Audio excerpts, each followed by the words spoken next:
Welcome to the wonderful world of Waikato Sheds. Sadly, Jason can't be with us at the moment. I believe he's got a high-powered meeting with one of the local mayors. Hopefully he sells them a shed. So you're with me today. I'm Bronick, one of the sales reps from the company. And here we've got this beautiful shed that I sold to Anthony a little while ago, and we've just finished it, so we thought we'd go and have a good tour of it. What I like about this is a good practical shed. It's on a farm and it's designed for farmers, and I thought we'd go and have a look. Here we are inside this wonderful big shed. Now Anthony wanted a shed to house his tractors. It's something that I'm finding more and more. There's a lot more farmers are coming to us asking for good big sheds because they're buying big expensive equipment. You know, I went to field days recently and I saw tractors there that were worth $500,000 plus. So if you're buying gear like that, you want to look after it. You want to make sure that the birds can't get into it. You don't want it to be weathered. So it makes sense to build something like this as opposed to the old school pole barns or an open bay shed. You know, birds can get into your engines, and we know that starlings can make a nest in the time it takes to make a cup of tea. So put it in here, protect your assets, and you can have them for a long, long time, which is why we built this beautifully big shed. Now I just want to go over a few of the amazing features in here. Again, Kyron's done a beautiful job of finishing this. All the flashings are amazing, straight, beautiful. All the screws on the outside are beautifully lined up like they always are. Doors work perfectly. The windows work absolutely amazing. But one thing I wanted to say is that we're in Hikataya, and we're in one of the valleys, and it's extremely high wind zones. So what we do is we make sure that we make these sheds as strong as possible. So if you have a look on the back wall there, you'll see all the girts close together.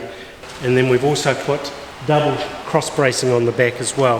This is solely because the prevailing wind comes down here and it can come down very fast. We want to make sure the shed is strong. You know, and we design by strength.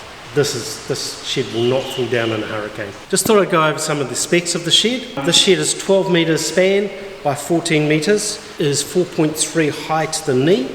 Got a 15-degree pitch on the roof. So got beautiful clear lights in the roof, and as you can tell, it's quite a dark day today, and yet the shed is still beautifully light. We've also put a vent in the roof, and we don't do domestic vents, we do industrial vents. They handle the speed, they handle the wind, and they have a bigger throat so they can get more of that heat out. And you can tell they're pretty quiet.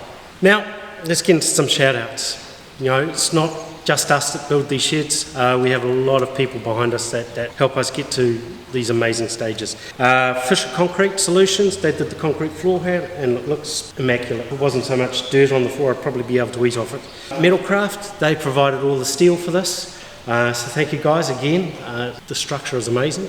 We've got knee braces that are good and strong. We've got cladding without scratches and looking impeccable. Central Scaffolding, who did the scaffolding so we could get everything up and get the roof on. City Glass for the windows. Thank you very much, guys. Connect Fastenings, they do all our screws and our bolts and make sure that everything can go together and be stood up. Can't forget Waikato Doors for doing the doors, and we've got to say thank you to Kyron, our wonderful builder who built this. I cannot say the quality it's impeccable. Just little things like putting the screws in the right place and making sure everything's aligned up. And I can't stop looking at this bloody shed. It's just beautiful. All right. So what we'll do now is we'll go and have a chat to Anthony and see why he wanted to choose Waikato Sheds and what he thinks of it. Anthony, thank you for inviting us into your wonderful shed. Why did you choose Waikato Sheds?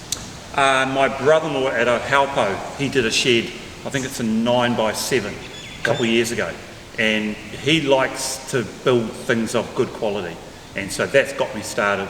And I went on the internet, looked at the sheds he had done, and I thought, well, if it's good for him, it's got to be good for me. And this beautiful big shed, we talked a little bit about it, but what's the main purpose of it? At this stage it's for storage, especially my big tractor and trailer, so I can get it in out from the sunlight, the birds, the dust, and to protect it's a valuable asset. We're in a high wind zone area here, and we needed something that was going to stand up to time. There you go. We like producing good quality sheds at strength by design, as we always go on about, which I believe we've done here. And again, protecting assets, especially on a farm, very important.